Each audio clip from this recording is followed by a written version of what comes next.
그런데 제가 오늘 강의하는 내용들은 제 사역 소개를 전체로 하기 이전에 이슬람과 무슬림에 대한 이야기들을 여러분들과 같이 좀 하시고, 하나님께서 이 세계 가운데 지금 무슬림 가운데 얼마나 놀라운 일들을 하고 계시는지, 그리고 또 인도네시아에서도 어떤 일을 하고 계시는지를 나누겠습니다. 그래서 저는 지금은 사실은 인도네시아 선교사는 아니고요. 호프라는 온누리 교회와도 협력하고 있지만 호프 선교회의 동원훈련부에서 일을 하다가요. 지금은 GMTC라는 한국 선교훈련원의 교수 사역을 이제 하려고 준비 중에 있습니다. 같이 제가 화면을 공유하고 그럼 여러분들과 같이 이야기를 나눠보도록 하겠습니다. 같이 하나님의 선교 무슬림 인도네시아입니다. 그래서 선교는 하나님의 것입니다. 그래서 하나님이 하시죠. 우리가 인도네시아를 다루지만 인도네시아 역시 하나님의 엄청난 그 선교라는 그림 속에서 하나님이 쉬지 않고 주무시지 않고 일하시고 계시다는 사실, 우리는 깍두기와 전문 용어죠. 깍두기 여러분 아시죠? 예, 들러리로 우리가 부름받은 자로 오늘 또 기도의 자리에 있고, 그 영광스러운 하나님의 선교에 그 영광스러운 특권과 기회에 우리가 참여하고 있다라는 의미에서 그 하나님이 지금 주권적으로 일하고 계시는, 실패하지 않으시는 그 하나님의 선교에 우리가 기도로 참여한다라는 생각 속에 제가 오늘 나누는 모든 내용은 하나님의 선교의 이야기일 것이고, 그 가운데 제가 이슬람이라고 말하지 않았고 특별히 무슬림이라고 이야기한 것은 우리가 종교라는 카테고리 안에서 20억이라는 이슬람을 보는 것이 아니라 그 이슬람이라는 종교를 가진 무슬림이라는 한 사람 한 사람에게 집중하기를 원하는 하나님의 마음을 담아서 무슬림이라는 이름을 담았고, 그 다음 인도네시아, 이런 내용을 가지고 여러분들과 같이 나눠보도록 하겠습니다. 잠깐만요. 네, 그래서 전 세계 이슬람 상황을 나누고, 안디옥 국제선교회는 제가 한국에서 2005년부터 인도네시아 이주근로자 사역을 했는데요. 그 사역과 인도네시아 상황, 제가 구체적으로 섬겼던 스카유라는 비전도 종족, 그리고 무슬림을 위한 우리의 기도라는 전체 내용을 가지고 진행하도록 하겠습니다. 전 세계 이슬람의 상황을 나누기 전에 이런 이야기들을 한번 여러분 같이 보시죠. 랄프 인터라는 위대한 그 선교학자였던 분이 이런 이야기를 합니다. 복음이 종종 한 집단 가운데 확산되지만 일반적으로 그것은 종족들 간의 경계, 특히 증오와 편견에 의하여 형성되어 있는 경계를 뛰어넘지 못한다고 이야기하면서, 특별히 우리가 어떤 대상에 대하여 편견과 또 편견을 지나서 좀 더 심한 어떤 배제, 혐오, 증오를 가지고 있을 때에 우리가 그 경계를 넘어서 그들 가운데 깊이 들어가기는 어렵다. 그러면 어떤 태도를 가져야 되는가? 다른 문화에 대하여 나의 것처럼 수용하려는 특별한 자세를 가지지 않는 이상 우리는 그들 가운데 깊이 들어갈 수 없다고 말합니다. 이것을 저는 성육신의 태도라고 말하고 싶어요. 하나님께서 하늘과 땅의 경계를 가르시고 이 땅에 오셔서 장막을 이 땅에 치심으로 우리의 슬픔과 기쁨을 함께 하시고, 우는 자들과 함께 슬퍼하셨고 또 기뻐하는 자들과 함께 웃으셨던 그 예수님이 보여주셨던 삶의 그 모습이, 그 성육신 사건뿐 아니라 일평생 일관되게 사셨던 성육신적인 그 태도가 우리에게 가장 요구되어지는 태도가 아닌가. 특별히 이슬람이라는 이야기를 들었을 때, 여러분들이 무슬림이라는 이야기를 들었을 때 여러분의 마음에 일어나는 그런 생각들을 한번 잠깐 캐치하시면서 계속 이 이야기들을 해보도록 하겠습니다. 네. 지금 전 세계의 이슬람 상황입니다. 여러분, 우리는 아랍에 무슬림이 제일 많다고 생각하는 경우들이 있잖아요. 그런데 여러분, 아랍에는 이집트를 제외하면 2억 5천만 정도가 무슬림들이 살고 있고요. 아랍을 이집트 합쳐야 3억 5천만 미만입니다. 그러면 그 많은 무슬림들이 어디에 살고 있을까요? 아프리카에 4억 이상이 있고요. 대부분은 동남아시아의 40% 이상이 거하고 있습니다. 말레이시아, 인도네시아. 그래서 단일 국가로는 이슬람 국가는 아니지만 인도네시아 민주주의 국가입니다.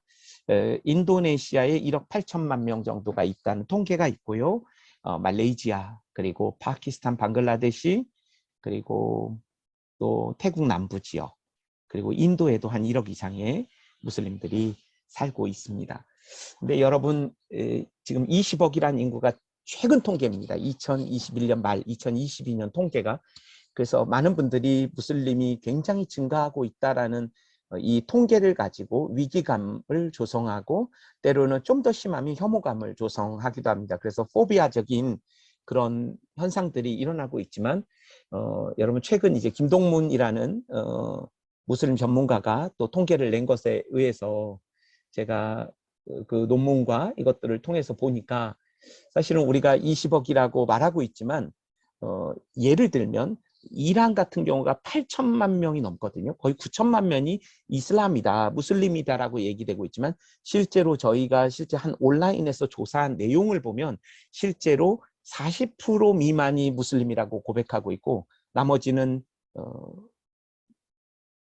그러니까 무종교 내지는 기독교 인구 내지는 다른 종교를 가지고 있는 사람들이 굉장히 많이 분석되고 있습니다. 실제로 인도네시아 1억 8천만이라고 정부는 항상 이야기하고 있어요.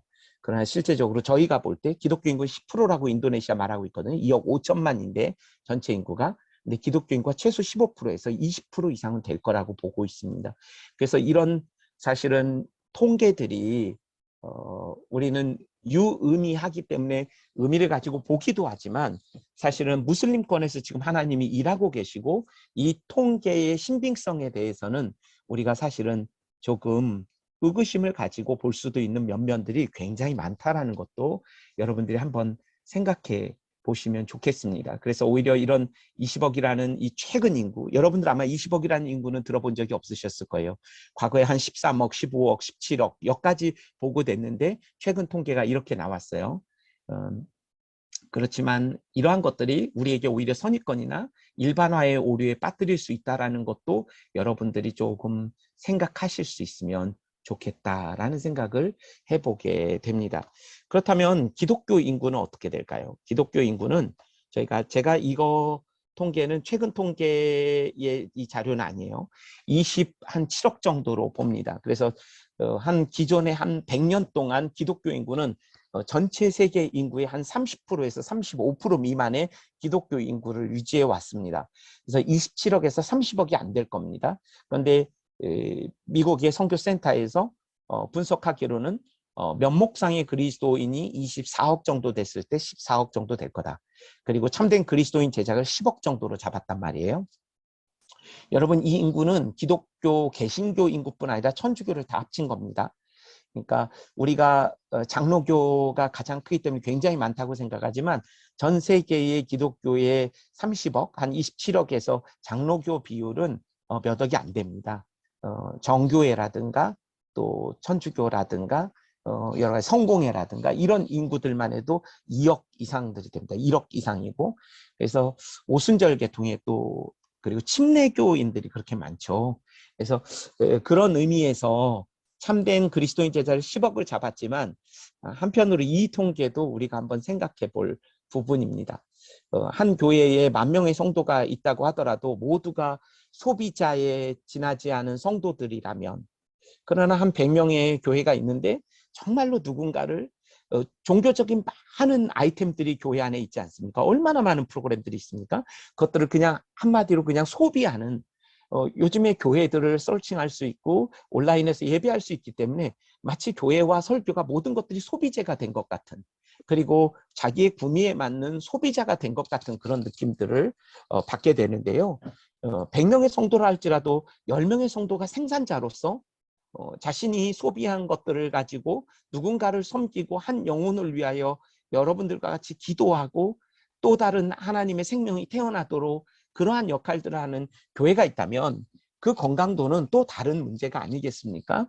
그런 의미에서 건강한 기독교를 우리가 측정하는 여러 가지 기준이 있지만 라토렛이라는 그 교회학자는 과연 성도들이 늘고 있는가? 그 영향력이 확대되고 있는가? 생명력이 대사회적인 영향력이 있고 정말로 그 공동체 안에 영적인 활력들이 넘치고 있는가? 이런 것들을 생각할 때 우리가 어떤 수의 논리에 빠져서 우리의 기독교의 인구와 우리의 모습에 대해 자고할 것도 아니고 또 위축될 것도 아니라는 생각을 또 무슬림의 수와 기독교인의 수를 생각해 보면서 우리가 한번 우리 자신을 좀 돌아보게 됩니다.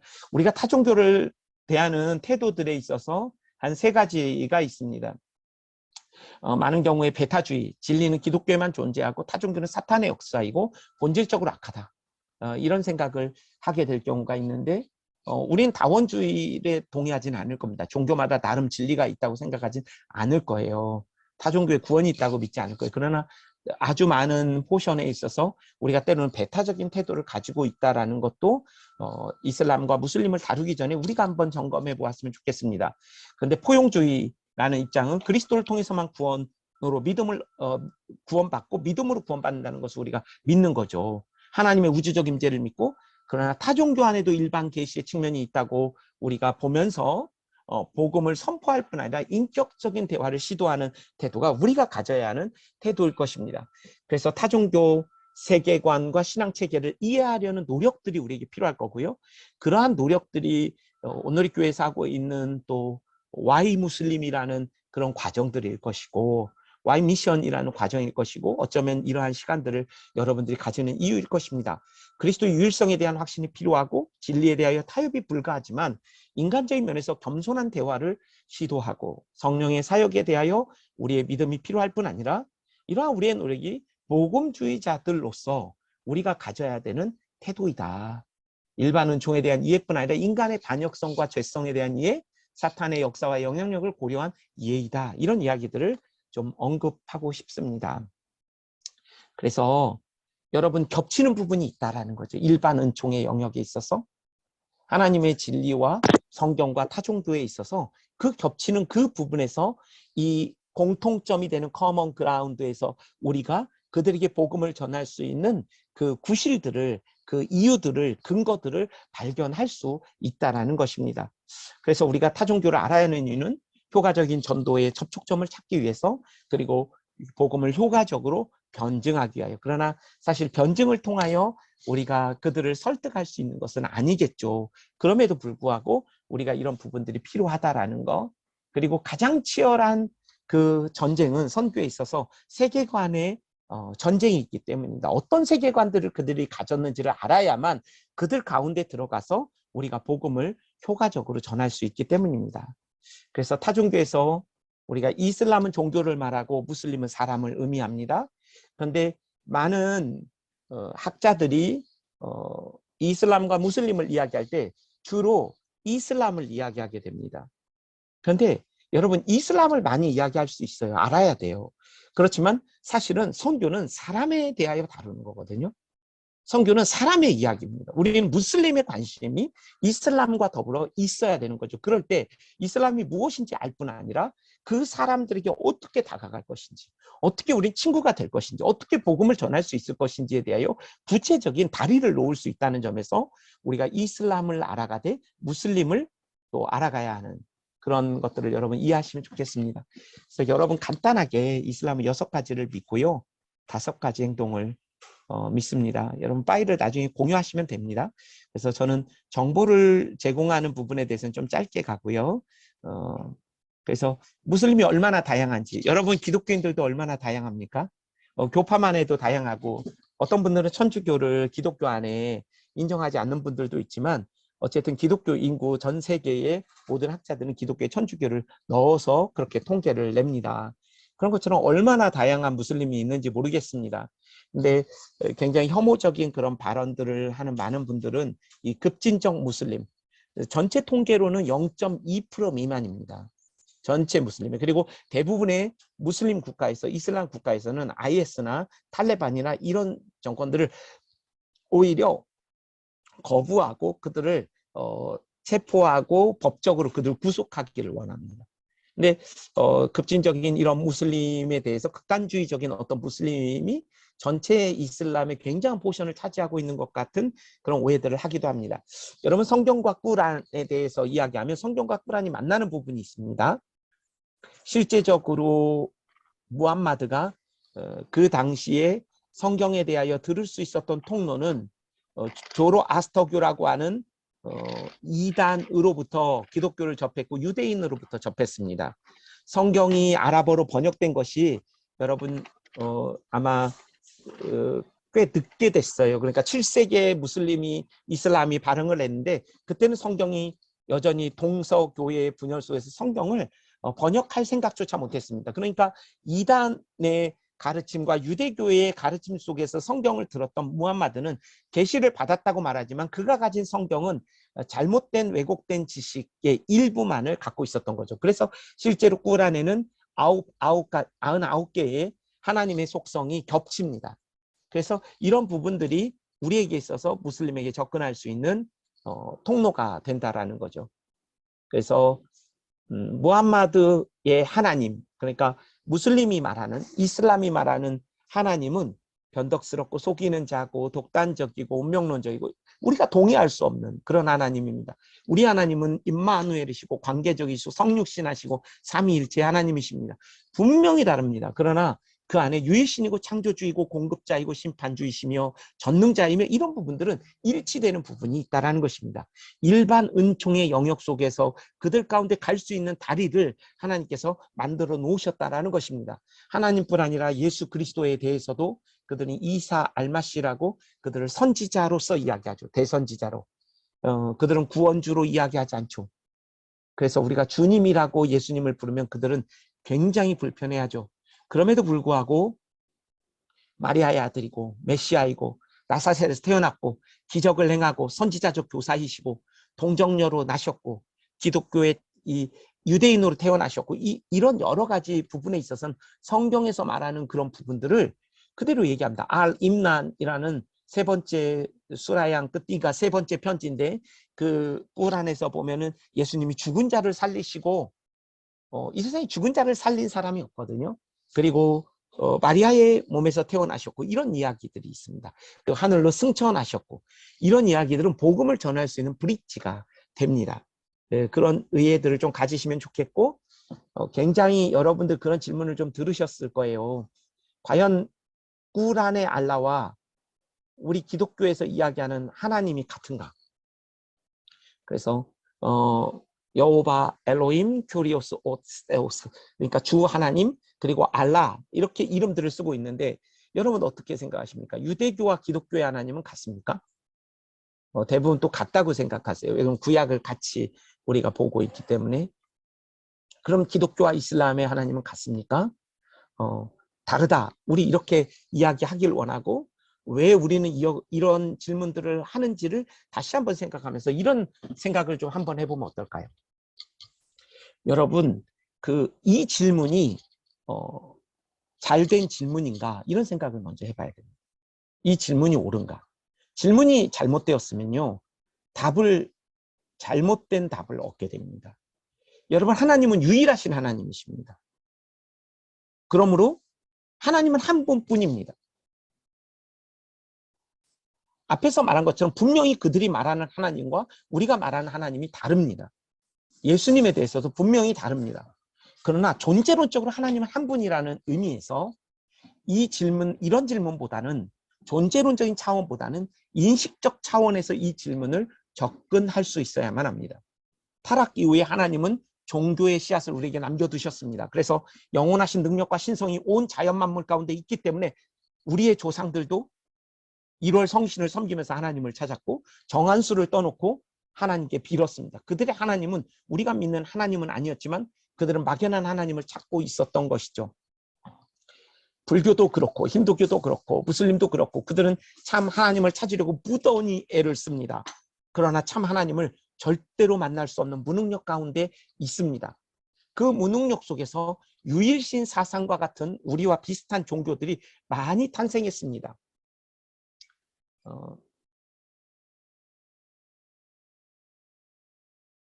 제가 여러분의 얼굴 때문에 좀 가리기 때문에 이쪽에 화면을 하나 더 놓고 하거든요. 그래서 좀 왔다 갔다 화면을 제 눈이 왔다 갔다 해도 좀 이해 부탁드립니다. 그래서 여러분 그러한 무능력 속에서 유일신 사상과 종교가 탄생하지만 악령의 역사와 이 세상의 신이 사람들의 눈을 어둡게 하여 이 세상의 신은 사탄입니다. 영광스러운 복음의 광채를 보지 못하겠다. 이것이 바울의 고백입니다. 눈이 가리었던 것이죠.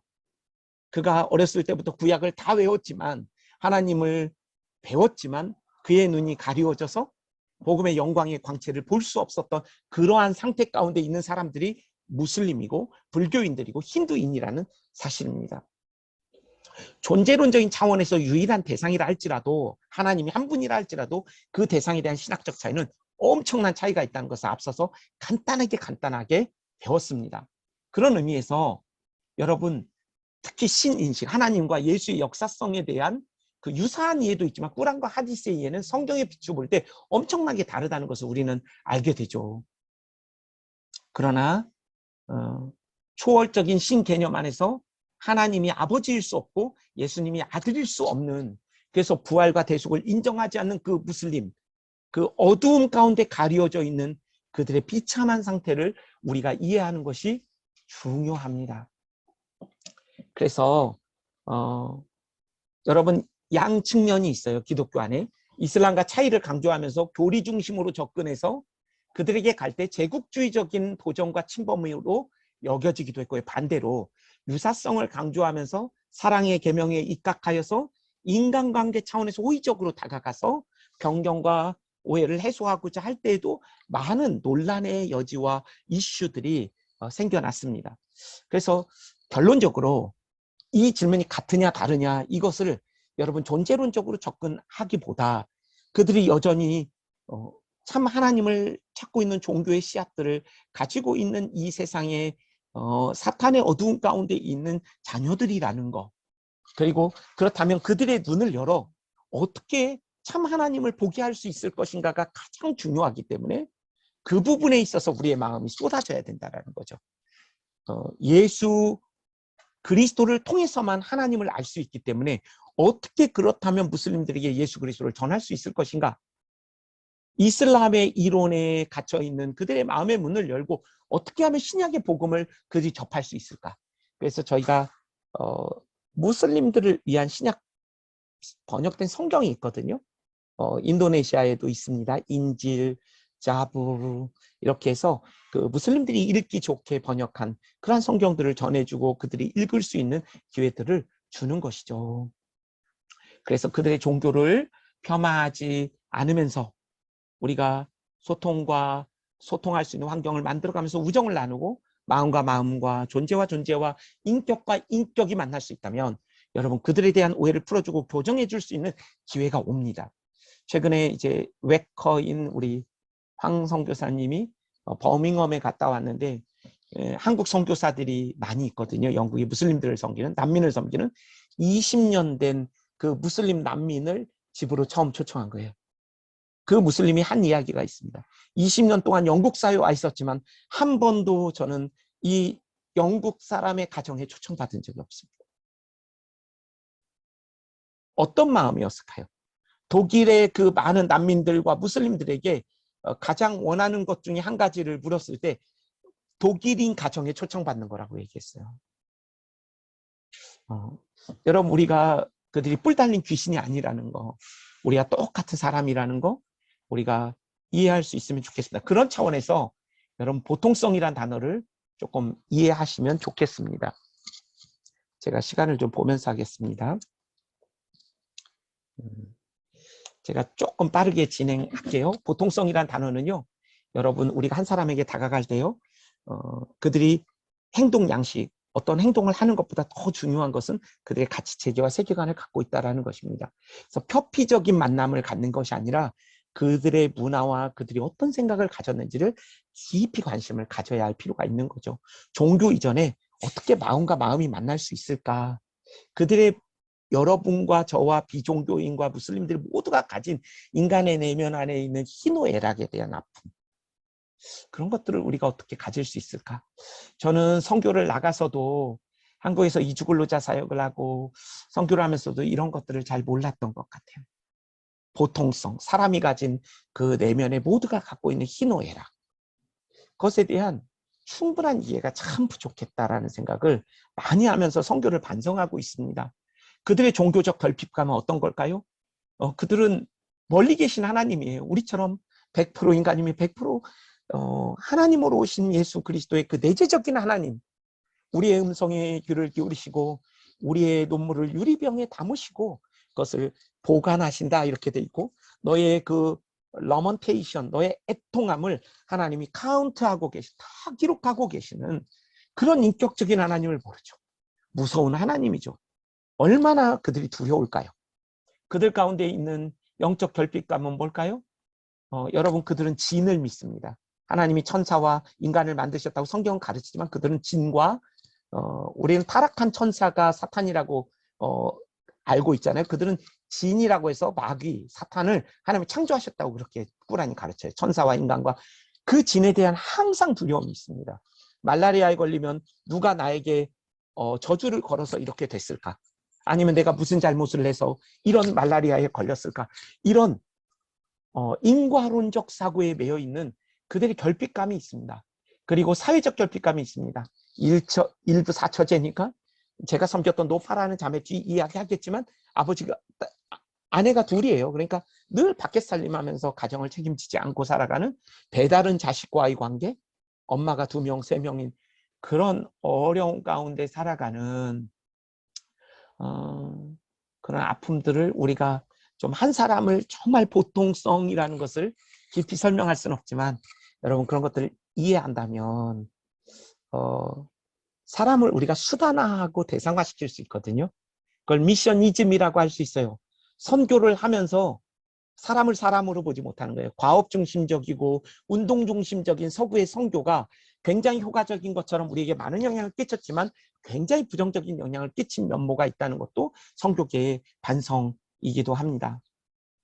자, 여러분 좀 그래서 양파 껍데기예요.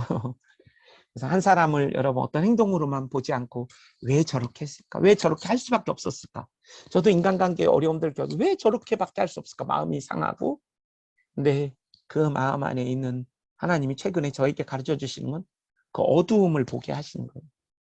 같은 그리스도인이라 할지라도 그렇게 할 수밖에 없는 내가 모르는 그 어두움과 상처와 아픔을 네가 안다면 그 표피적인 행동을 가지고 네가 판단하거나 그에게 장애물을 스스로 절제하고 스스로 상처를 받고 생채기를 내는 그런 일들이 있어서 되겠는가? 하나님이 주시는 그런 마음들이 여기 있었습니다.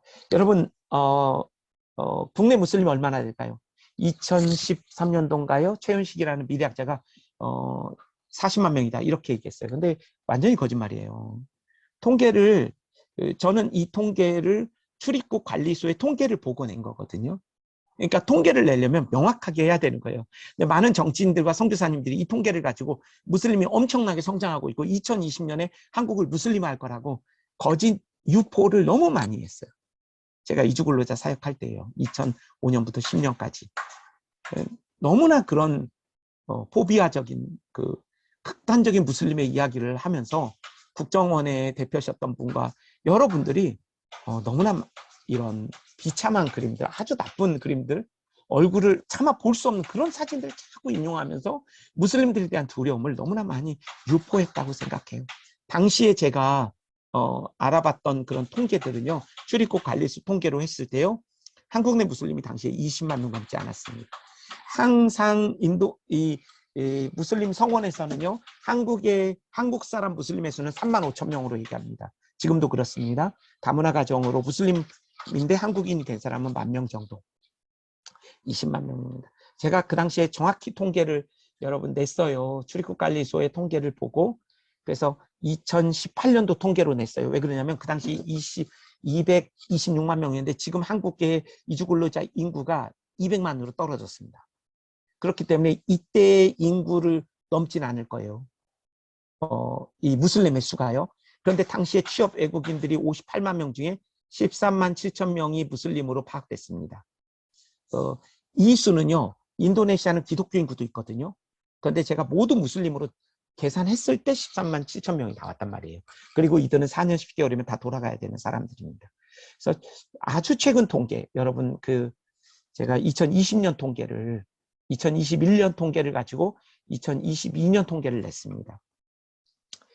이건 맥스로 잡은 거거든요. 그러니까 OIC 57개국 이슬람 협력기구 동남아시아 10개국 입국자를 통해서 무슬림의 수를 파악했어요. 예를 들어 인도네시아가 90%가 무슬림이다 이렇게 얘기하거든요. 그러면 들어와 있는 인도네시아 국내 체류인들의 90%를 무슬림의 수로 뒀단 말이에요. 그렇게 해보니까 19만 8,312명 나왔어요. 맥스로 잡은 거예요. 제가 왜 이 수를 자꾸 얘기하냐면 너무나 이 수를 가지고 자꾸 위기감을 조성하는 분들이 많이 있기 때문이에요. 수를 이야기하는 거 괜찮아요. 그러나 여러분 팩트에 근거해서 할 필요가 있는 거예요. 위험한 건 매마찬가지 아니냐 이렇게 얘기하는 거예요. 논리가 그분들이 유치원에 뱀이 40마리 있다고 해서 갔는데 가봤더니 한 마리였더라. 근데 한 마리든 40마리는 똑같이 위험한 거 아니에요. 이렇게 말씀하시는 우리 동료 선교사님들 계세요. 그러면 자꾸 이슬람을 무슬림으로 보지 못하게 돼요. 무섭게 보게 돼요. 그래서 제가 넘어갈게요. 이런 게 중요한 건 아니니까. 이거는 여러분 한번 보시면 좋겠어요. 왜 제가 이 통계를 보여드리냐면 여러분 지금 20억입니다. 지금 여기 11억으로 나와 있잖아요. 19억에서 20억인데 제가 이 표를 보여드린 이유가 있습니다. 전 세계의 무슬림권에 가 있는 선교사의 수를 말씀드리려고 하는 거예요. 여러분 11억 무슬림일 때 인구 100만 명당 2.7명의 선교사가 무슬림권에 가 있었습니다. 힌두권을 볼까요? 5.6명. 불교권에 5.3명. 여러분 그러면 기독교권에는 얼마나 선교사님이 가 있었을까요? 100만 명당 186명이 가 있습니다. 이게 불편한 진실이에요. 여러분 아직까지 엄청난 무슬림의 수가 지난 7세기 이후에 이슬람이 발흥한 이후에 1300년 동안 20세기의 회심한 무슬림의 수가 훨씬 많습니다. 그럼에도 불구하고 아직 우리가 얼마나 무슬림에게 가야 할 필요가 있는지를 보여준 통계입니다. 더 불편한 통계를 볼까요? 여러분 이 통계를 보시면요. 전 세계의 미전도 종족 가운데 가 있는 선교사의 수는 10%에 해당합니다. 이미 복음이 전해진 곳에 90%의 선교사가 가 있습니다. 우린 경제적인 불평등을 얘기할 때 굉장히 마음의 어려움을 겪죠. 그러나 복음이 얼마나 불평등한가. 그래서 여러분이 한 번도 가보지 않은 땅, 한 번도 만나보지 않은 땅을 위해 우리가 오늘 또 기도해야 하고 우리의 마음이 그 땅에 머물러야 하는 이유가 분명히 있는 것이죠. 자, 넘어가겠습니다. 여러분 어두운 소식만이 아니라 깊은 소식도 여러분들에게 이야기하려고요. 누군지 아십니까? 사우디아라비아의 빈 살만, 모함마드 빈 살만인데 황세자죠. 여러분 사우디가 세워질 때부터 와하브 가문이라는 이 극단적인 그래 어떤 이슬람을 꿈꾸는 그 종교적 그 지지를 받으면서 와하브가와 이 사우디 왕가가 같이 시작됐고 사우디에서 나오는 모든 재정은 이 사우디 왕가가 돈을 다 대주고 이 사우디 왕가의 정치적인 입지를 와하비즘이라는 그 극단적인 어떤 이슬람 사상을 가진 분들이 이분들을 지지하는 건데 2015년부터 실제로 결별했습니다. 그래서 아주 실용주의 노선을 택한 거예요. 이 빈살만이. 그러면서 여성들이 운전을 하고 남녀가 손을 잡고 지나는 일들도 사우디아라비아에서 목격할 수 있는 내용입니다. 최근 이야기입니다. 그리고 또 우버 택시 기사들이 젊은 친구들이 그런 서구의 아주 좀 야한 그런 비디오들을 택시에서 보는 사우디아라비아에서 상상할 수 없는 일들이 일어나고 있고 실제로 필리핀에 메이드들이 많이 가 있습니다. 거기에서 그 이제 뭐라고 표현할까요? 가정부. 예. 그런데 그 가정부들을 통해서 지하교회가 200개가 넘습니다. 최근에 사우디를 갔다 온 선교사님을 통하여 들었던 이야기예요. 사우디아라비아의 고위직의 아프리카 여성들이 또 일을 하는데 그 여성들이 복음을 전하고 복음을 들은 그들이 아프리카 목사들에게 기도를 청하는 일들이 실제로 일어나고 있습니다. 그래서 하나님께서 쉬지 않고 무슬림권에서 일하고 계신다라는 거죠. 여러분 이란의 국기인데요. 아까 말씀드렸던 것처럼 여러분 1979년에 호메이니 정권이 들어서면서 친미 정권이 물러나고 이란에서 정치 지도자와 종교 지도자가 하나 되어서 극단적인 이슬람 국가를 꿈꾸고 있습니다. 그런데 그들이 IS라든가 이런 탈레반을 지원하기 시작했는데 정치가 엉망이고 타락하니까 모든 젊은이들이 지금 난민으로 나오려고 하고 있고 너무나 많은 난민들이 이미 나왔고요. 아예 이슬람에 대하여 기대를 하지 않습니다. 실제로 자기가 이슬람이라고 말하는 사람이 40%였어요. 실제로 300만에서 500만의 그리스도인들이 이 이란에 있고요. 한국에도 온 많은 난민들 가운데 이란 사람들이 세례받고 있습니다. 뭐 이집트 국기인데요. 이집트도 마찬가지입니다. 그래서 제가 시간이 많지 않기 때문에 넘어가겠습니다. 그래서 쉬지 않고 일하시는 하나님. 여러분 안디옥 국제선교회라고 이주근로자 사역인데 무슬림들입니다. 니켄 그리고 우리 산토스 우리 시티라는 이런 자매들인데 이런 사람들이 한국 교회 가운데도 엄청나게 회심들이 일어났었습니다. 세례 주는 장면이죠. 그래서 한국의 이주근로자들 가운데 여러분 M센터를 통해서 일하고 계신 것처럼 하나님께서 이런 일들을 제가 사역할 때 있었던 일들인데요. 온누리교회의 여호수아의 그 외근사라고 외국인 근로자 사랑부 친구들이 이렇게 와서 수련회 때마다 200명, 300명씩 오는 친구들을 그렇게 섬겼고 이들이 벌써 자라서 선교사로 나가고 또 선교적인 삶들을 유네스코에서 일하면서 또 무슬림들을 섬기고 있고 한국어를 가르치는 교수가 되어서 노동자들을 또 이 땅에 와 있는 동남아 친구들을 섬기고 있고 이런 일들이 있습니다. 파키스탄 공동체 사진이거든요. 제가 이번 주에도 갑니다. 이 공동체를 설교하러. 제가 너무 놀랐어요. 30명의 파키스탄 공동체가 있는 거예요. 그리고 파키스탄 공동체 회심이 일어나고 있고요. 여기 오른쪽은 인도네시아 공동체 음성에 세워진 그 개회 예배 때 설교하러 갔을 때 찍은 사진입니다. 여러분 랜디 목사님 그리고 우리 마주 목사님인데 오늘 교회 사역자가 되었어요. 노동자로 왔다가 예수님을 믿고 신학을 하고 한국 분과 결혼해서 이런 일들이 계속 일어나고 있다는 거죠. 제가 섬기던 이제 스카유 이야기를 할 텐데 그 스카유의 프랭키라는 청년은 2005년도에 노동자로 왔다가 여러분이 보고 있는 맨 위에 오른쪽 사진에 여기 그 맨 오른쪽에 두 번째 형제인데 프랭키라는 형제는 19살의 노동자로 왔다가 십자가 설교를 듣고 회심한 이후에 인도네시아에 가서 실제로 신학을 공부하고 대신 무슬림 사역을 하기 위하여 목사 되는 것을 포기하고 신학은 다 마쳤지만 또 와서 사역을 스카유 종족을 사역하고 있습니다.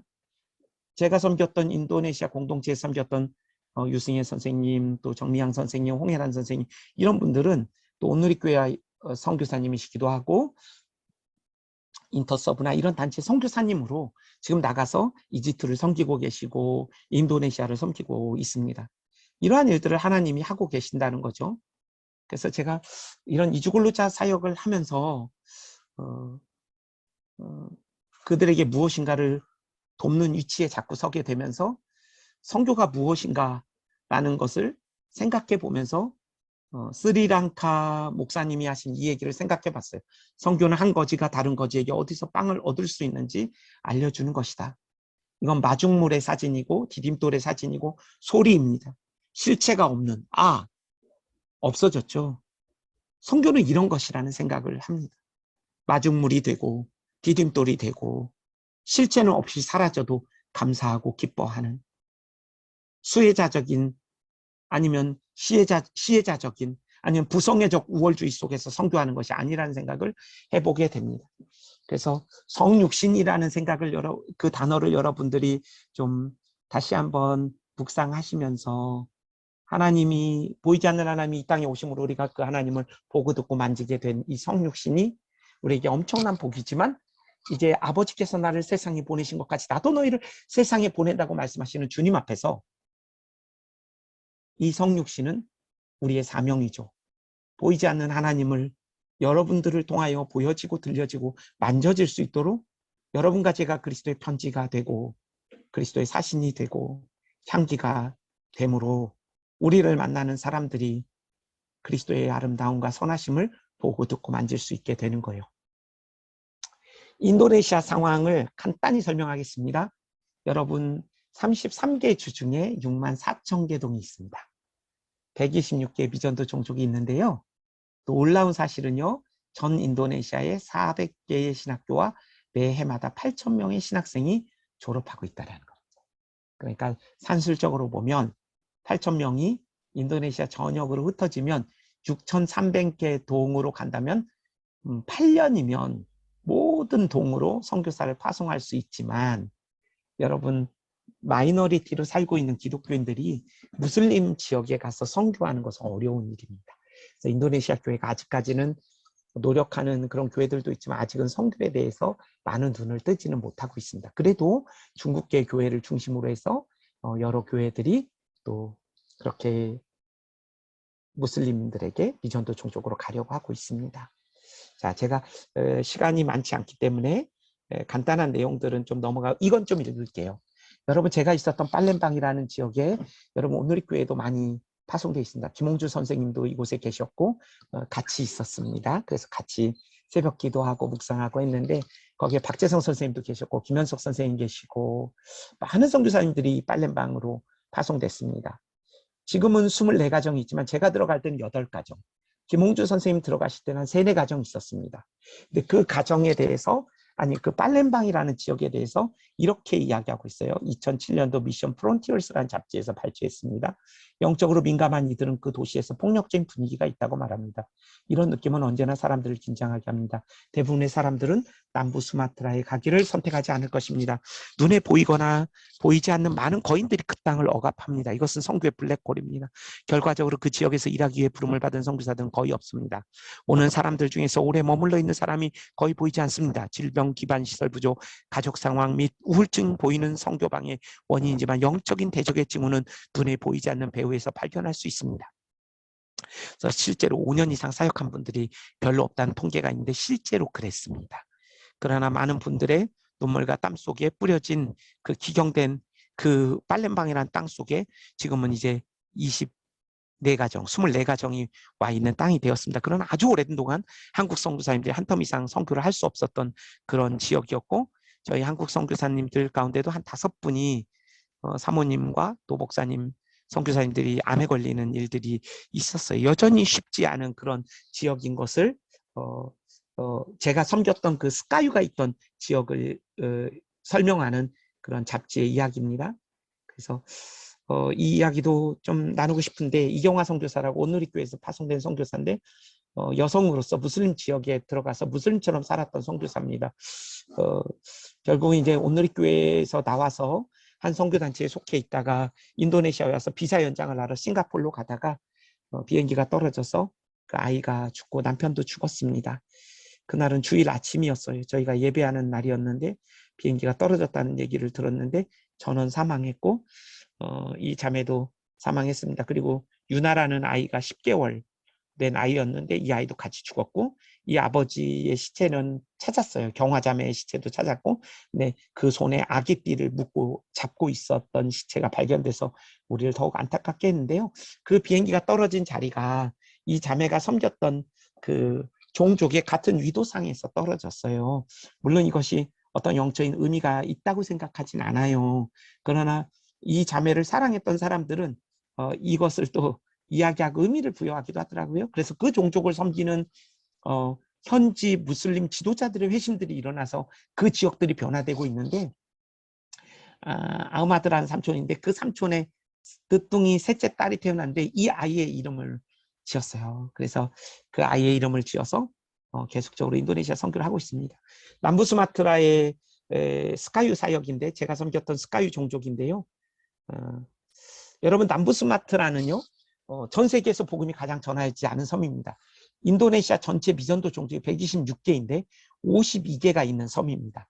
그 제가 있었던 남부 수마트라주는 33개 주 중에 하나이지만 인도네시아 미전도 종족의 전체 포션에서 5분의 1을 차지하고 있습니다.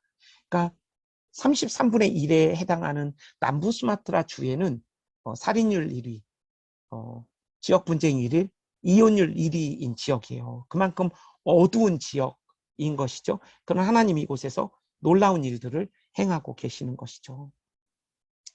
그래서 스카유 종족의 음식들이고 사진들입니다. 예, 간단히 좀 넘어갈게요. 제가 시간이 많지 않기 때문에 이제 주로 사역 이야기들을 하려면 스카유 지역의 이제 집들입니다. 저희가 스카유를 가는 지역의 집들이고요.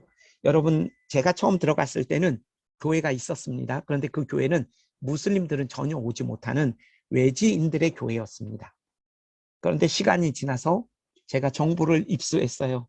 한국에 있을 때부터 이스라엘 종족을 위해 기도했는데 기독교인들이 그들 가운데 들어가서 학원을 차려서 무슬림들에게 전도하고 있다는 소식을 들었어요. 그래서 저는 늘 기도했어요. 하나님, 제가 스카이로 갈 것인데 이들을 만날 수 있도록 하나님 은혜를 허락하여 주십시오. 그 스토리가 너무나 놀라운데요. 하나님이 만나게 하셨어요. 그래서 이들을 만나고 이들과 동역하면서 무슬림 전도자들, 무슬림들을 전도한 이들을 위한 특별한 수련회를 했던 사진이기도 하고요. 이때만 해도 기독교인이 무슬림에게 복음을 전했다면 3기 사역에서는 복음을 들었던 무슬림들을 통해 무슬림들이 복음을 전하는 일들이 일어났던 것이죠. 그래서 저희가 나오기 전에 찍었던 사진이 3기 사진인데요. 제가 아까 말씀드렸던 이주근로자로 왔던 프랭키라는 19살 청년이 결혼해서 아내를 데리고 왔고요. 그래서 딸을 낳고 딸의 이름은 소원이에요. 소원이 한국 이름으로 지었는데 둘째를 임신 중이고 또 그 복음화된 그 무슬림들이 제자 훈련을 받으면서 지금 각 지역에서 무슬림들에게 복음을 전하기 위한 사역들을 하고 있습니다. 처음에는 집에서 예배를 드렸어요. 그러다가 새로운 예배 처소가 생겨서 프랭키라는 형제가 경제적으로 자립할 수 있도록 산타이라는 카페를 열었어요. 이 뒤에 좀 이야기를 좀 할게요. 그래서 회심한 친구들의 사진입니다. 셀리스, 노파, 란뚱 사진인데요. 그리고 프랭키라는 노동자로 왔던 19살 그 청년이 벌써 35, 6이 됐어요.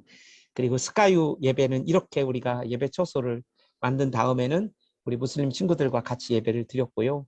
이 팔렘방 종족, 제가 스카유 종족을 섬겼지만 팔렘방 종족의 신라라는 자매에게 복음을 전할 수 있게 됐어요. 그 이유는 조코라는 아저씨가 제가 말씀드렸던 카페를 그 목공이었거든요. 그런데 이분이 돈만 받으면 없어져요. 그래서 하도 없어지셔가지고 공사가 진행되지 않아 너무 갑갑한 마음으로 어느 동네에 산다는 것만 알았는데 시골로 찾아갔죠. 그런데 잘못된 정보를 알고 있었는데도 어찌됐든 집을 찾았어요. 그래서 그 아저씨를 찾았는데 아저씨는 낚시가 없다는 거예요. 근데 그 아내라는 분이 있더라고요. 그래서 아내와 이야기를 하는데 그 아내는 처음 만난 외국인인 저에게 자신의 이야기를 쏟아놓기 시작했어요. 첫 번째 남편은 아이를 둘 낳고 도망가고 둘째 남편은 아이를 하나 낳고 도망가고 지금 그 목공 아저씨는 세 번째 남편이라는 사실을 이야기했어요. 울면서 자신의 인생을 이야기하는 그 자매에게 저는 사마리아 여인을 이야기했어요. 남편이 여섯인 그 여인에게 찾아오신 예수에 대하여 이야기했는데 자기는 그 이사 예수에 대하여 한 번도 들어본 적이 없다는 거예요. 그래서 그 자매에게 복음을 전했고 이 자매 가정 가운데 이제 세례받는 사람들이 생겨나고 여전히 과정 속에 있고 제자가 되지는 못한 것 같아요. 참 한 사람의 제자를 키워내는 게 너무나 지난한 일이라는 걸 이 가정을 섬기면서도 지금도 경험하고 있는데요. 그렇지만 어쨌든 그렇게 그 가정을 통해서 이 신라라는 자매를 통해서 이 가정과 연결되어 복음을 전하고 있어요. 그래서 이 자매에게 성경을 주고 말씀을 읽었냐고 물었더니 오병이어 사건을 읽었더라고요. 그래서 감동적인 말씀이 오병이어 사건이었나 봐요. 그런데 이 자매가 이런 얘기를 했어요. 제가 신방을 했는데 말린 물고기를 주더라고요. 그런데 이제 제가 별로 좋아하는 이런 장르가 아닌데 그래서 또 준 거라 받아야 되는데 그 자매가 예수님도 물고기를 좋아하지 않았냐고 저에게 묻더라고요. 그러면서 근데 제가 답을 하기가 어려웠어요. 예수님 물고기를 좋아하셨는지. 그런데 하여튼 자매는 그렇게 생각을 했던 것 같아요. 성경을 읽고. 그래서 예수님도 좋아하셨는데 제가 당연히 기쁨으로 받아야죠. 그래서 그 물고기를 받아와서 같이 먹었어요. 그런 에피소드가 있고 또 태권도를 통해서 도서보급을 통해서 그곳에서 제 아내가 고아원 친구들에게 영어를 가르치고 복음을 직접 고아원 아이들에게 전할 수는 없었어요. 그런 한계들이 있지만 그 사람들과 본딩하고 그들을 알아가고 도서를 보급하고 또 그들의 경제적인 필요와 어려움이 있을 때는 같이 돕고 그리고 이스라는 자매 이야기를 하나 하고 싶은데요. 이 이스라는 자매는 저희가 데리고 한 2주 전까지 데리고 살았던 자매예요. 그런데 이 자매는 출생신고도 안 해서 졸업장이 없어서 초등학교를 들어가지 못하고 있는 자매였어요. 그리고 새 아버지랑 살고 있었던 자매인데 결국 저희가 데리고 나와서 이 자매를 키울 수밖에 없는 상황이 됐었거든요.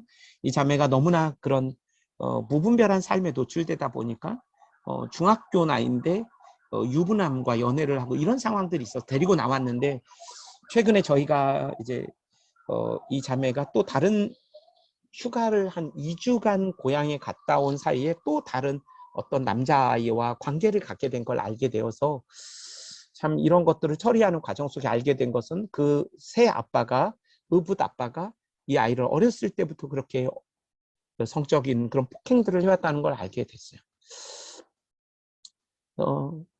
그렇게 그래서 그 엄마와 그 새 아빠가 이혼하게 되고 너무나 아이러니한 거는 그 이스의 엄마가 한 달 만에 또 다른 남자와 결혼을 하는 정말 상상할 수 없는 일들이 그렇게 일어나고 있는데 이스가 결국 그 집으로 돌아가게 됐어요.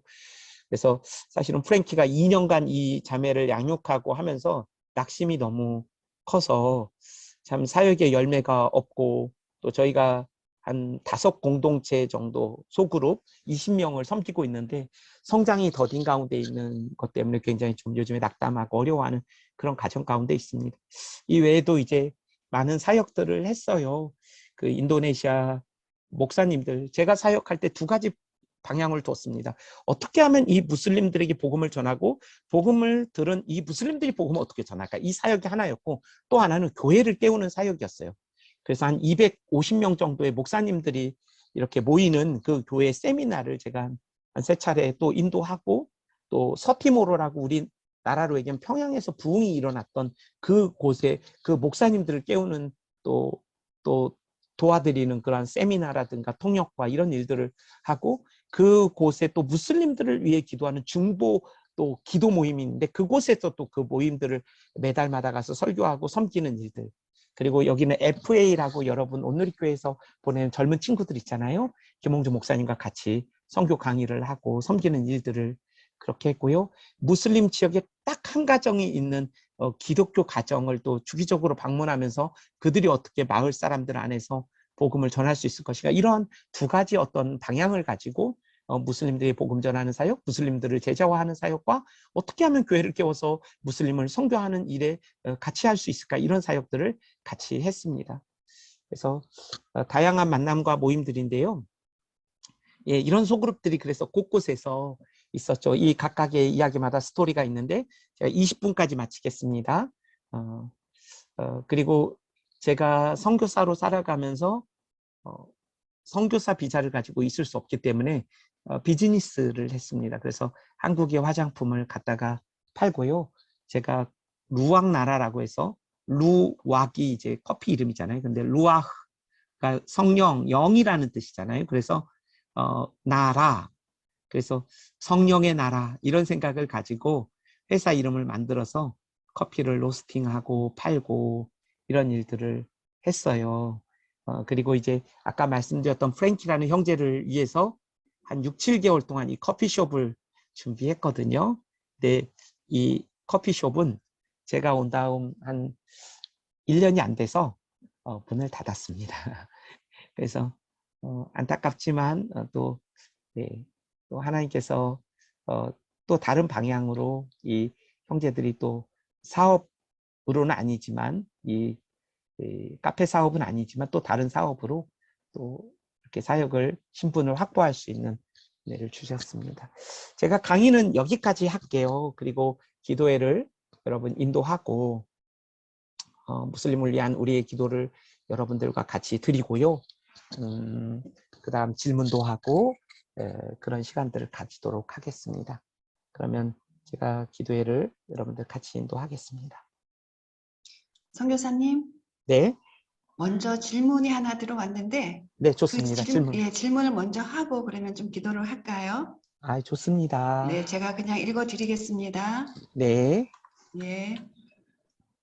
무슬림 포비아로 그들을 무서워하고 분리시키려는 것이 아니라 그리고 또 성육신이 선교임을 강조하는 것이 맞지만 한편으로는 정치권에서 친이슬람 정책을 펴거나 그리고 방송이나 교과서 내에서 이슬람을 미워하고 있는 일들이 실제 일어나고 있잖아요.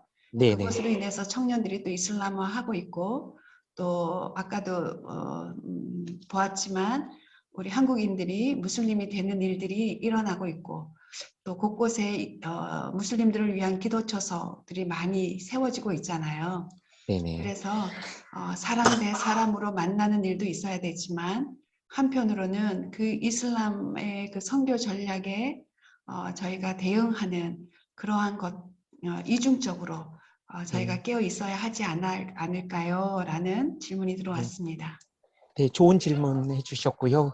위기로만 보자는 얘기는 아니에요. 제가 강조를 한쪽으로 해서 본의 아니게 이제 그런 오해를 드렸을 수도 있는데, 이제 기회로만 본다고 할 때 우리가 무조건적인 봉화와 수용을 의미하는 것은 아닙니다.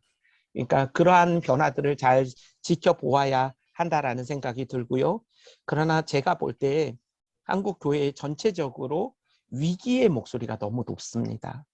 포비아적인 경계론의 입장들이 더 많이 이야기가 되고 있고 큰 소리를 내고 있는 것이 사실이기도 합니다. 그리고 여러분들도 잘 분별하셔야 되는데 정치권에서도 이런 이슬람을 어, 어, 순수한 목적이 아닌 정치적인 기반으로 이용하기도 합니다. 우리는 어느 누구나 수단화하고 대상화할 수 있는 존재라는 사실을 기억해야 돼요. 우리는 미션을 얘기하지만 언제든지 미셔니즘으로 갈 수 있는 하나님의 이 원리, 사랑과 복음의 정신을 희생시키면서라도 과업과 어떤 선교라는 이름으로 얼마든지 많은 일들을 할 수 있는 존재가 저는 저라고 생각해요. 저라는 존재라고. 그런 의미에서 우리가 정치권에서 회자되어지는 이런 것들이 친이슬람적인 정책들을 피는 것도 문제지만 사실은 그런 쪽의 이야기보다는 사실은 그것들을 정치적으로 이용하려는 목소리도 있다라는 것도 우리가 균형된 시각을 가지고 같이 보아야 한다라는 생각을 해보게 됩니다. 그래서 제가 아무래도 무슬림들을 늘 만나고 저는 왜 그러냐면 제가 이런 위기론을 자꾸 이야기하면요. 영적인 전쟁의 테이블 위에 얹어놓는 거예요. 그러면 무슬림들을 두려워하게 돼요. 무슬림들을 정말 만나고 섬기면서 그 이야기를 할 수 있으면 좋겠어요. 그런데 무슬림들은 만나지 않으면서 어, 그들을 여전히 이 세상의 신이 어둡게 한 그들의 영혼을 정말로 깊이 바라보지 못하게 되는 그러한 선입관과 오해들이 있기 때문에 제가 좀 강조해서 말씀을 드렸고요. 그러면 어떻게 위기로 볼 거냐, 기회로 볼 거냐? 저는 위기냐 기회냐 이것들을 다리를 놓을 수 있는 하나의 그 브릿지가 성육신이라고 보는 것이에요. 위기적인 요소도 있고 기회적인 요소도 있다. 그러나 하나님의 그 섭리 속에서 왜 이 난민들이 2억, 3억이라는 난민들과 지금 한국에 200만이라는 이주민들을 한국에 보내주고 계신단 말이에요. 유럽이 그 황금 같은 기회들을 다 놓쳤단 말이에요. 지금도 놓치고 있고. 우리가 이 기회가 천년만년 주어질 것이 아니라는 것이죠. 그런 측면에서 본다면 우리가 위기론을 가지되 이 기회적인 하나님의 섭리 속에서 주어진 이것들을 놓치지 말고 가자라는 균형적인 입장을 이야기하려고 했지만 제가 아무래도 이쪽에 좀 서 있고 좀 치우쳐 있는 것 같아요. 저는 왜 그러면 이쪽이 소리가 워낙 높으니까 저는 이쪽에서 또 외쳤어야만 하는 입장이 있었거든요. 그래서 그런 좀 약간 치우친 것 같은 그런 느낌을 드려서 좀 죄송하고요. 예, 그런 이해들을 해주십시오. 한쪽에 대한 입장만을 말씀드리는 건 아니라는 거. 답이 되셨는지 모르겠습니다. 네, 네, 감사합니다. 네. 예, 또 좀 이따가 질문해 주시고요. 좋은 질문 감사해요. 아마 질문 안 해주셨으면 제가 또 이런 것들 한쪽에서 또 치우친 입장에서 얘기한 것 같은 오해를 드렸을 수 있을 것 같아요. 그럼 우리 같이 한번 기도할까요? 네. 네. 제가 기도 제목을 좀 많이 뽑았어요. 그래서 하나님의 성교에 참여하는 기도, 여러분들이 들었던 내용이기 때문에 이 기도 제목을 갖고 같이 읽으면서 기도하시면 될 것 같아요. 여러분들이 좀 이해가 되실 거예요. 강의 속에서 좀 녹아졌기 때문에. 그래서 여러분 같이 그러면 우리 통성으로 음성 해제하고 이 제목들을 가지고 같이 한번 기도하겠습니다.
여러분 인도네시아를 위해서 같이 기도하기를 원합니다. 인도네시아 126개 미전도 종족을 위해 기도해 주시고, 사실은 여러분 조금 설명을 드리면 10개 이상이 되는 기독교 종족이 있습니다. 그런데 참 안타까운 것은 10개 종족이 다른 무슬림 종족과 비교하여 도덕적인 탁월함과 하나님의 통치를 받고 있는 그 증거들이 나타나고 있지 않습니다. 성적으로 더 사실은 문란하고, 그래서 무슬림들에게 존경을 받지 못합니다. 명예를 얻지 못합니다. 복음을 전한다 할지라도 권위를 얻지 못합니다. 하나님의 통치를 받는 순종과 그 삶이 있을 때 우리는 명예를 얻고 복음을 전할 때 권위를 있게 전할 수 있는데 그렇게 하지 못합니다. 그래서 그 교회를 위해 기도해 주시고, 부흥은 항상 교회에서 먼저 일어났고 부흥은 항상 성도 가운데 일어나는 것처럼 10개의 종족 가운데, 기독교인들 가운데 죄에 대한 각성과 하나님의 사랑에 대한 감격과 선교에 대한 열망들이 일어날 수 있도록 400개 이상의 신학교와 8,000명의 신학생들이 6,400개 동이 있는 인도네시아 땅에 정말 부담을 가지고 이미 복음이 전해진 터가 아니라 복음의 불평등이 해소되는 지역으로 갈 수 있도록, 그리고 서구의 선교들이 굉장히 속도와 배가를 중심으로 해서 복음의 열매가 굉장히 많이 나타나는 것 같지만 복음을 전하고 떠나고 복음을 전한 즉시 세례를 주기 때문에 그냥 복음을 전했지만 이전으로 돌아가는 사례들이 너무나 많이 있습니다. 그런 과업 중심의 외적인 열매를 중요시하는 선교적 그런 부음이 아니라 제자를 삼고 회심을 중심으로 하는 성경적 가치가 구현되는 선교가 인도네시아 땅에 일어날 수 있도록 여러분 같이 한번 기도하겠습니다.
기도 제목을 좀 보십시오. 22개, 남부 수마트라에는 22개 미전도 종족이 있습니다.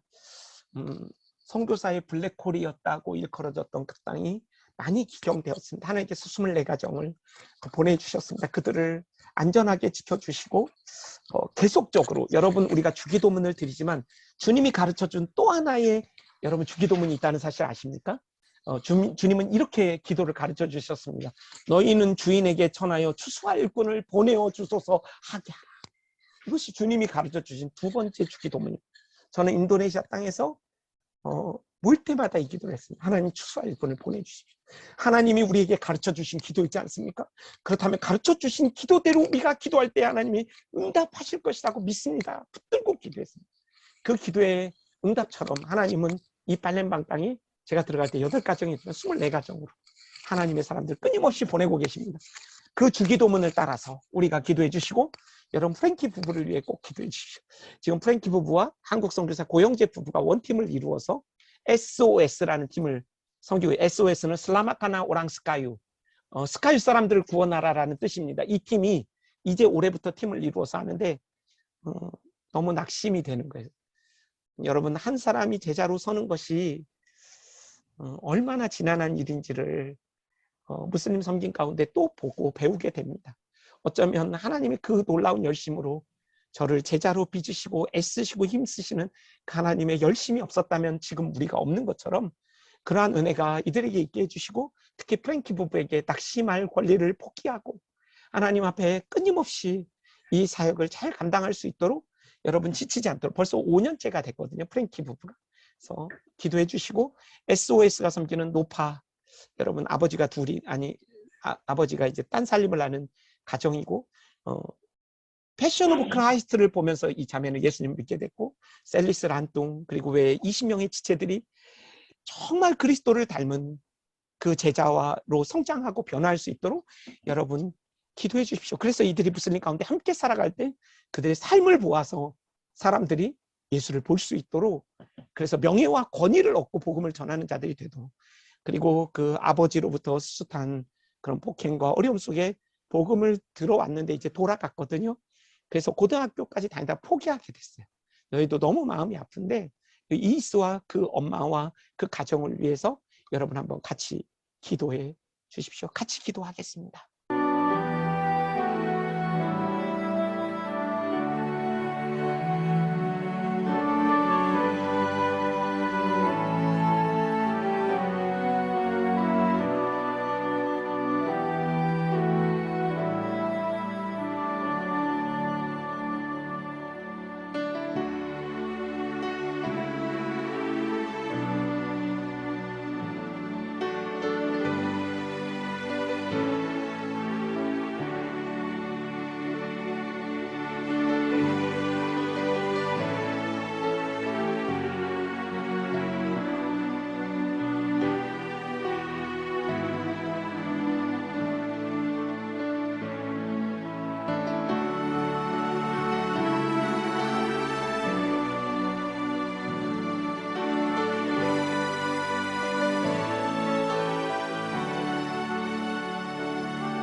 신자들을 위한 기도입니다. 기도 제목을 3가지로 넣습니다.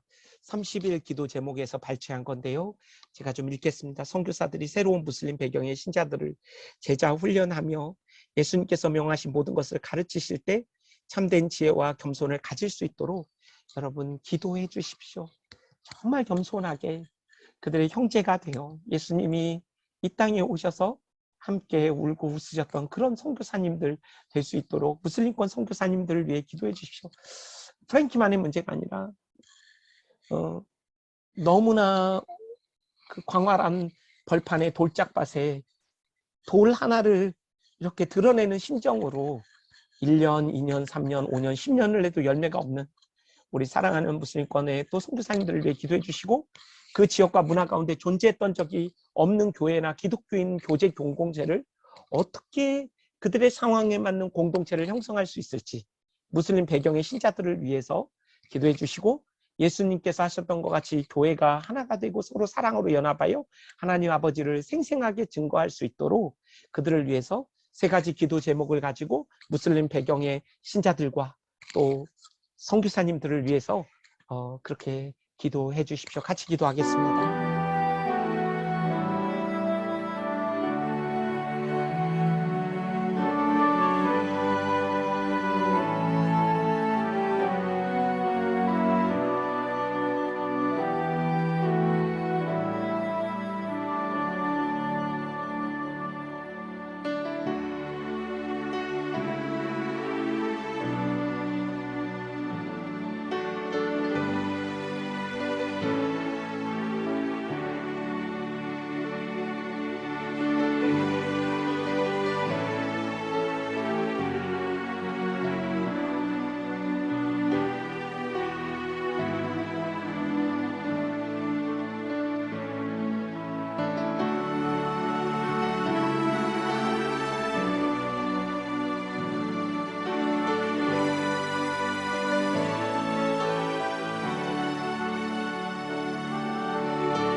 여러분, 이제 마지막 기도 제목인데요. 오랜 사역 속에 열매가 없어도 앞에서도 기도했는데요. 그들 가운데 날마다 주님을 소망할 수 있도록 복음의 씨앗을 눈물과 땀으로 감당해서 기쁨으로 단을 거둘 것을 소망하면서 오늘의 눈물에 낙심하지 않도록 오늘의 낙심되는 상황의 속에서 기쁨으로 단을 거두게 하실 그들의 눈물과 기쁨을 닦아주실 주님을 더 소망할 수 있도록 기도해 주십시오. 여러분, 무슬림 사역자들, 우리 선교사님뿐 아니라 이미 무슬림이었지만 복음 듣고 또 무슬림들이 복음을 전하는 그들을 생각하면서 기도해 주십시오. 저는 이제 그 친구들을 생각할 때마다 우리 친구들이 스카이에 들어가서 살거든요. 그런데 때로는 어떤 친구는 사원에 또 가지도 않고 어떤 친구는 또 사원에 갈 수도 있을 거예요. 그러나 그들 가운데 어떤 분열이 일어나는 거거든요. 엄청난 삶의 가치의 전도들이 그렇기 때문에 얼마나 외로울까, 얼마나 두려울까, 그런 생각들을 하면 음, 참 빚진 마음들, 또 인간적으로 미안한 마음들, 그런 것들이 듭니다. 그래서 그들의 어떤 상황들을 여러분들이 잘 한번 생각하면서 느끼시면서 같이 해주시면 좋겠고요. 진정한 파트너십을 이루는 겸손한 선교들을 감당할 수 있도록 기도해 주십시오. 우리가 비서구권의 선교를 부성애적인 우월주의를 가진 선교라고 비서구권의 저희 선교사들이 예전에 서구 선교를 비판해요. 그런데 이미 이제 비서구권의 선교사들이 이제 3분의 2의 선교사가 됐어요. 이제 서구권보다 2배가 많은. 그런데 우리가 또 동남아에 가면 왠지 모르는 우월감들이 우리 안에 있거든요. 제 안에. 그래서 선교라는 것이 그들이 볼 때 정말로 살아도 죽어도 소망 없던 나에게 하나님이 오셔서 전해준 그 거저 얻은 그 복음을 거저 전하는 그러한 겸손한 파트너십 이루는 우리 선교사님들 꼭 될 수 있도록 기도해 주시고요. 무슬림을 알아가고 이들의 문화에 적합한 전도 방식을 고안해낼 수 있도록. 여러분, 하용조 목사님이 그런 얘기 하셨다고, 사랑하면 창의적이 된다. 저는 그 말을 참 좋아합니다. 정말 무슬림들을 깊이 사랑하면요, 창의적이 될 것 같아요. 우리 선교사님들이.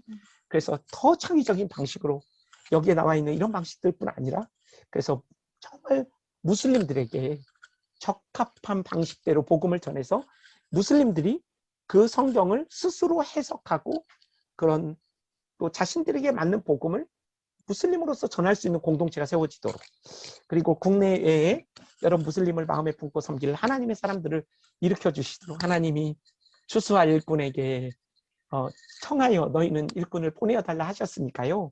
우리가 그 말씀 붙들고 기도하면 좋겠어요.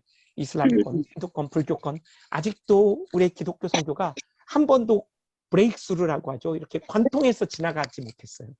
아직도 너무나 어두운 땅, 그 땅 가운데 하나님의 사람들을 계속하여 일으켜 주시도록 우리가 이 말씀을 붙들고 같이 기도하겠습니다. 기도합시다.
기도합니다. 선하고 전능하신 하나님 아버지, 한국 땅에 이렇게 기도하는 어머니들을 세워주셔서 정말 고맙습니다. 하나님, 기도하는 어머니들처럼 세대와 세대를 이어 다시 기도하는 하나님의 딸들과 아들들이 이 땅 가운데 계속될 수 있도록 이 한국 땅과 한국 교회를 불쌍히 여겨주시기를 간절히 소원하며 기도합니다. 우리의 작은 음성에 귀를 기울이시는 하나님께서 오늘 우리가 울부짖으며 주님 앞에 기도했던, 살아도 죽어도 소망 없던 그 무슬림들 한 사람 한 사람이 살아도 죽어도 위로가 되시는 그리스도를 알고 믿고 의뢰하고 신뢰하고 닮아감으로 그리스도의 복음이 그들 가운데, 무슬림들 가운데 증거되어지는 복된 역사의 소식을 우리가 속히 듣게 하여 주시기를 간절히 소원하며 기도합니다. 하나님, 우리가 기도했던 하나님, 그 무슬림들, 그들의 눈을 열어 복음의 영광의 광채를 보게 하여 주시고, 하나님, 그들을 통하여 한 번도 예배와 찬송과 감사가 없던 그 하나님의 땅에서 예배와 찬송과 감사가 끊이지 않고 올려드려지도록 하나님 은혜 허락하여 주옵소서. 우리가 기도했던 하나님, 그 나라와 또 무슬림들과 이슬람 국가들마다 참 유일하신 삼위 하나님의 이름이 높임을 받으시고 하나님의 나라가 임하며 주의 뜻이 이루어지는 복된 역사를 우리가 속히 보게 하여 주옵소서. 함께 기도한 주님의 하나님 존귀한 딸들의 생업과 가정과 그들의 자녀들에게 복을 주옵소서. 하나님, 저희들뿐 아니라 저희의 자녀들이 신의 성품에 참여하며 예수의 형상 닮아가는 참 제자 되어서 하나님, 보이지 않는 하나님을 우리에게 보여주시고 들려주시고 만지게 해주셨던 그리스도의 편지와 대사와 향기로 저희들뿐 아니라 저희들의 자녀들이 그렇게 그리스도의 제자로 우뚝 세워질 수 있는 만복을 저희 가운데 허락하여 주옵소서. 그리고 참으로 우리의 생명과 같은 삶을 떼내어 기도하는 하나님, 마리아 행전팀과 또 무릎성도의 하나님 섬기시는 이진희 목사님과 스태프들과 또 섬기시는 모든 분들 가운데 하나님, 하늘의 위로를 날마다 부어주시고 하나님, 이들을 통하여 하나님의 나라가 우리의 삶 가운데 임하는데 단순한 통로되는 영광과 기쁨과 특권을 일평생 누릴 수 있도록 우리 모두에게 은혜 허락하여 주옵소서. 이 모든 말씀 감사와 찬송과 영광을 주님께 올려드리며 예수님의 이름으로 기도했습니다. 아멘. 아멘. 아멘.